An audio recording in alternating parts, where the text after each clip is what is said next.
How to track your stolen phone using the IMEI number. Hey everyone, welcome back to the channel. In today's video, I'll show you how you can track your stolen phone using its IMEI number.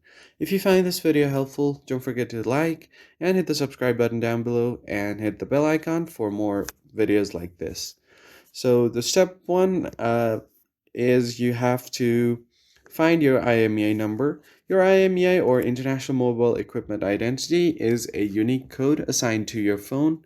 You can find it in three ways. The first step is to dial this on your phone's dialer.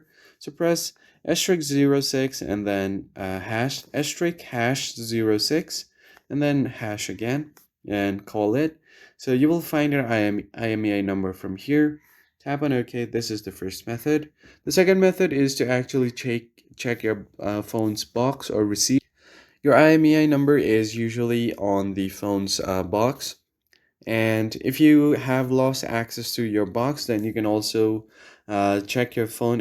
If it's linked to a Google or Apple account, you can find your IMEI number there. If your phone is stolen, the first step is to report it to the police. So you can simply go ahead and report all of your details about your device to police, and in some countries, law enforcement can track stolen phones using the IMEI databases. The third step is to contact your mobile network service provider. Call your mobile carrier and inform that your phone has been stolen and give them your IMEI number. They may be able to track your phone's last location or block it from being used on their network.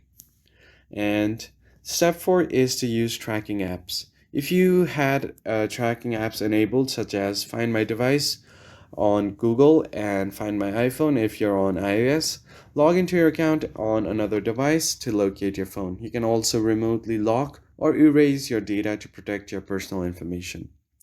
And stolen phones are often sold online, so you might want to keep an eye out on your local online retailers or online websites to see if your phone is on their listing. And that's how you can track a stolen phone using the IMEI number. If this video helped you, give it a thumbs up and subscribe for more tech tips. And I'll see you guys on the next one.